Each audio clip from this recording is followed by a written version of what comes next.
प्रवक्ता सुरेश भोर, जिल्हा प्रमुख, आम्ही दोघे मिळून साहेबांचा सत्कार करतोय.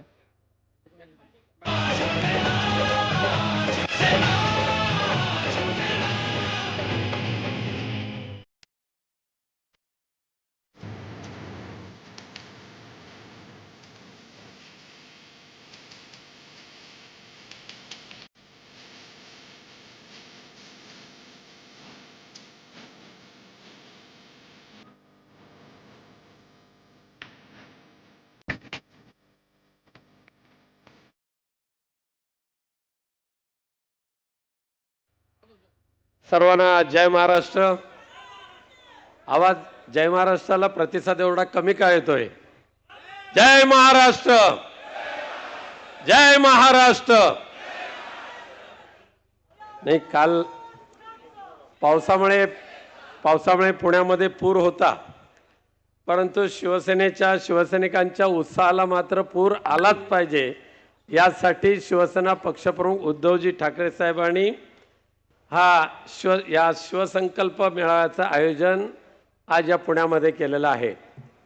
या शिवसंकल्प अभियानाला उपस्थित असलेले आदरणीय शिवसेना नेते संजय राऊत साहेब, शिवसेना नेते भास्करराव जाधव साहेब, शिवसेना नेते अंबादासजी दानवे, आमच्या सुषमाताई अंधारे, समोर रवींद्रजी मिर्लेकर, समोर उपस्थित असलेले सर्व शिवसेनेचे मान्यवर पदाधिकारी आणि पुणे जिल्ह्यातील शिवसेनेचे सर्व पुरुष पदाधिकारी, महिला पदाधिकारी, युवा सेनेचे कार्यकर्ते आणि पत्रकार बंधू भगिनींनो, विजयाचा शिवसंकल्प तर करायचा आहेच, पण हा शिवसंकल्प करत असताना आपल्यावर काही कर्तव्य असतात, आपली काही कर्तव्य असतात, आपल्या काही जबाबदाऱ्या असतात. त्या जबाबदाऱ्या किंवा ते कर्तव्य पूर्ण कशी करावीत यासाठी काही महत्त्वाच्या सूचना मी माझ्या भाषणामध्ये देणार आहे. अर्थात शिवसेना पक्षप्रमुख उद्धवसाहेब ठाकरे काही वेळातच या ठिकाणी येतील आणि त्यांना अपेक्षित असलेलं आणि तुमच्या हितासाठी असलेलं हा शिवसंकल्प अभियान, शिवसंकल्प सप्ताह, भगवा सप्ताह आपण 4 ऑगस्ट ते 11 ऑगस्ट या एका आठवड्यात करणार आहोत. परंतु काही मंडळी म्हणाली 4 ऑगस्टला गटारी अमावास्या आहे, म्हणून मग साहेब म्हणाले ठीक आहे, गटारी अमावास्येच्या दुसऱ्या दिवशीपासून श्रावण महिन्याच्या पहिल्या दिवसापासून 5 ऑगस्ट ते 12 ऑगस्ट हा शिवसंकल्प सप्ताह पूर्ण महाराष्ट्रामध्ये अत्यंत जल्लोषामध्ये, दणक्यामध्ये, उत्साहामध्ये आपण साजरा करायचा आहे. अर्थात या शिवसंकल्प सप्ताहामध्ये साजरा करायचं म्हणजे नेमके काय करायचं आहे? तुम्ही सर्व पदाधिकारी इथे बसलेले आहात. जिल्हा प्रमुखांपासून ते बूथ प्रमुखांपर्यंतचे प्रत्येक पदाधिकारी इथे आहात.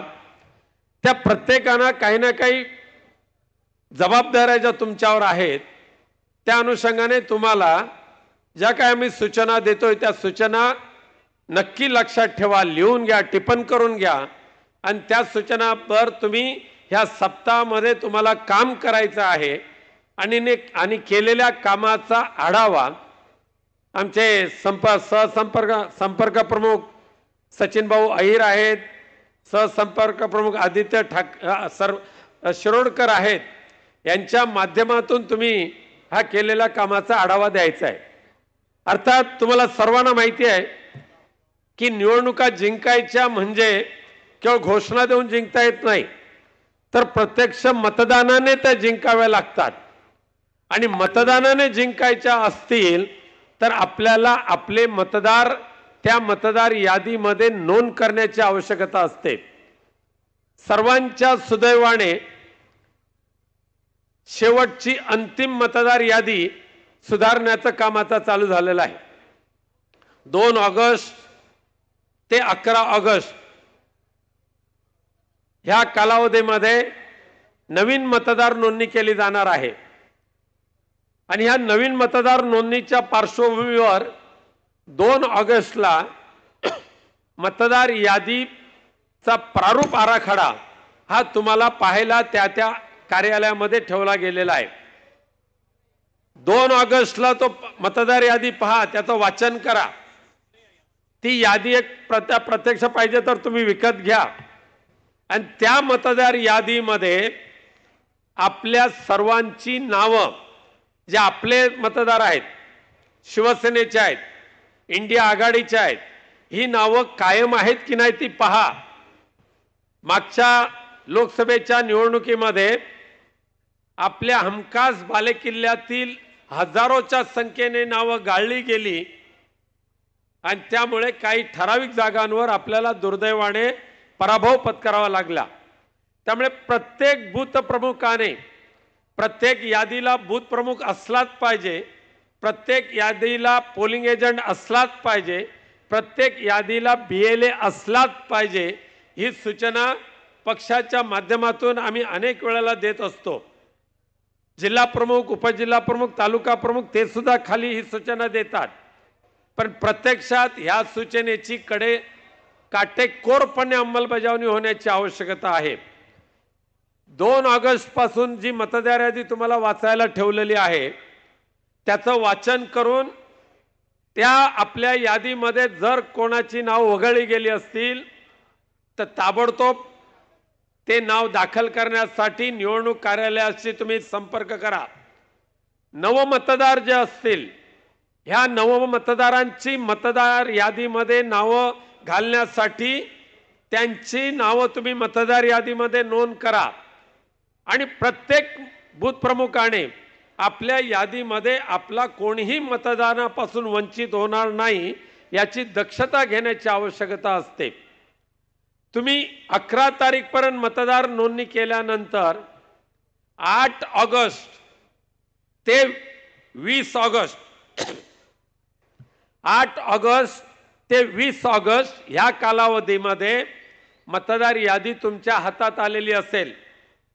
मतदार यादीमध्ये ज्या ठिकाणी तुम्हाला आक्षेप घ्यायचा असेल, काही ठिकाणी मागच्या लोकसभेच्या निवडणुकीमध्ये काही मतदारसंघामध्ये दुबार मतदार नोंदणी खूप मोठ्या प्रमाणात केली गेली आणि दुबार करण्याच्या पाठीमागचा उद्देश काय असतो आणि दुबार करत असताना भारतीय जनता पक्षाच्या त्या जी रॅकेट आहे, टीम आहे, त्यांनी अत्यंत घाणेरडा डाव, कुटील डाव आखला गेला आणि त्यामुळे एका मतदाराचं नाव एका यादीमध्ये असेल, एका विधानसभा मतदारसंघामध्ये असेल तर त्याचं नाव त्याच मतदारसंघातल्या शेवटच्या यादीमध्ये सुद्धा घातलं गेलं किंवा शेजारच्या विधानसभा मतदारसंघामध्ये सुद्धा घातलं गेलं।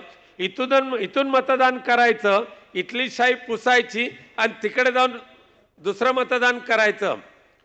ठाणे लोकसभा मतदारसंघातील एका विधानसभा मतदारसंघामध्ये जवळजवळ 43,000 दुबार मतदान नोंदणी केली गेली। 43,000 आणि एवढ्या मोठ्या संख्येने दुबार मतदार नोंदणी करण्याचं कारण काय तर काही प्रमाणात बोगस मतदान करता यावं यासाठी केलेली ती सोय आहे आणि म्हणून तुम्हाला तुमची मतदार यादी वाचावीच लागेल।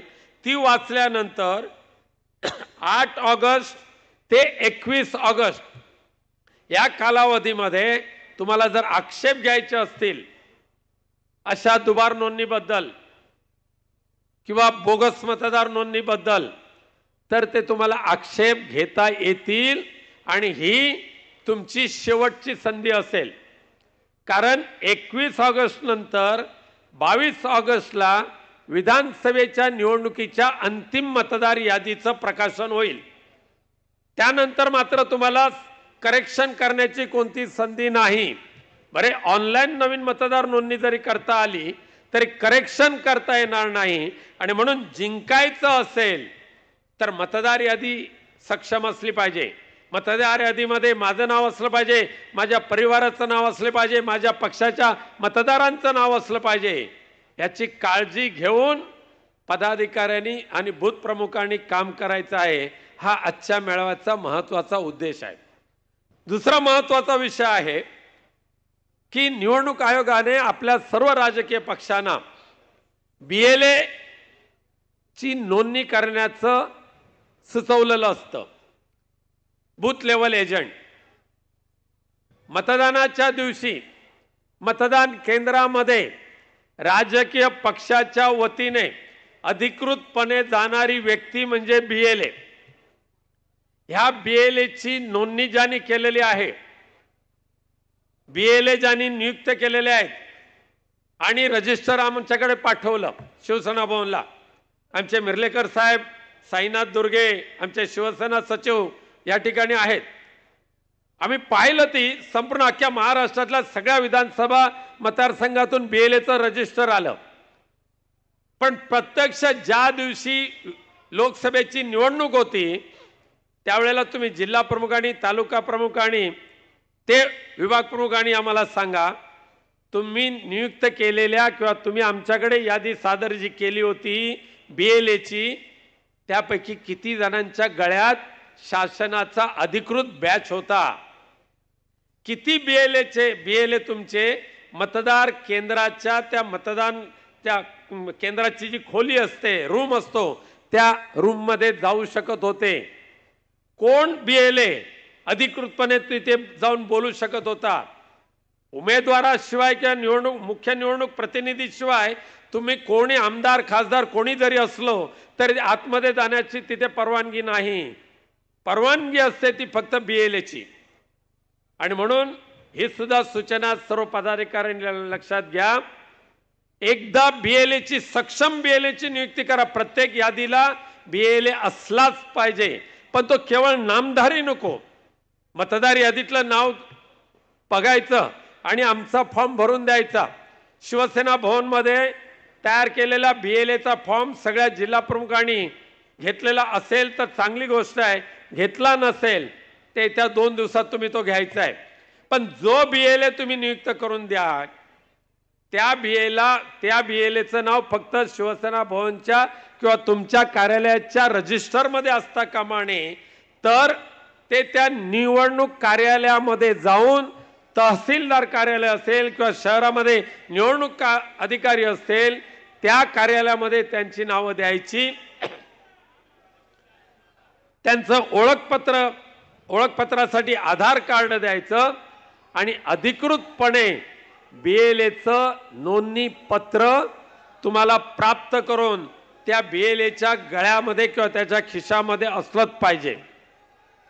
आणि म्हणून नोंदणीकृत BLA, बसून घ्या वरती. निवडणूक आयोगाकडून नोंदणीकृत झालेला BLA ही खऱ्या अर्थाने पक्षाच्या विजयाची मुहूर्तमेढ आहे. तो खरा आधारस्तंभ आहे. आणि तो आधारस्तंभ तुम्हाला नियुक्त करण्यासाठी ज्या सूचना दिलेल्या आहेत त्याची आपण काळजी घ्या, अशा पद्धतीच्या सूचना करतो. त्याचबरोबर भगवा सप्ताह आपण चालू करताय. ठीक आहे, उद्या गटारी मानणाऱ्यांनी माना, नाही तर उद्यापासून सुरू करा. पण परवापासून सुद्धा जो भगवा सप्ताह चालू कराल तो सुद्धा कुठे गपचूप असता कामा नये. कुठे एक म्हणजे 4 भिंतीच्या आड हा भगवा सप्ताह असता कामा नये.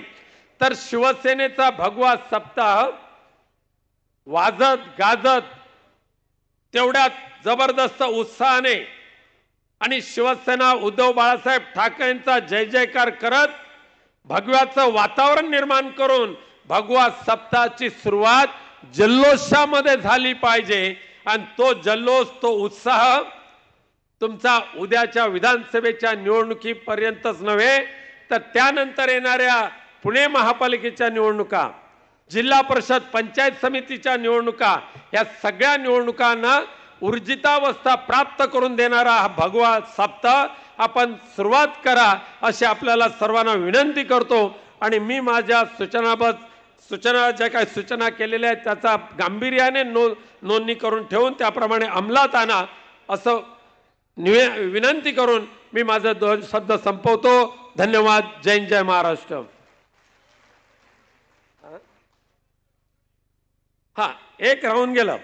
ह्याच भगव्या सप्ताहामध्ये शिवसैनिक सदस्य नोंदणीचं आपण अभियान सुरू करणार आहोत. मतदार नोंदणी करता मर्यादा असेल की जो मतदार नोंदणीला पात्र असेल तोच होऊ शकेल, पण शिवसेना सदस्य नोंदणीसाठी संख्येची मर्यादा नाही. मी असेल, माझं पूर्ण कुटुंब परिवार असेल, माझे सगळे सोयरे नातेवाईक, गावातली मंडळी, घर तिथे शिवसैनिक, गाव तिथे शाखा आणि घर तिथे शिवसैनिक, हा अभियान लक्षात ठेवून प्रत्येक घराघरातून जे सदस्य असतील त्या सर्वांची नोंदणी शिवसैनिक सदस्य म्हणून तुम्ही करा आणि अधिकृत शिवसेनेचं कार्ड ओळखपत्र जे असेल ते त्याच्या गळ्यामध्ये लटकवा, अशा पद्धतीची विनंती करतो. आणि शिवसैनिक सदस्य नोंदणीत सुद्धा जी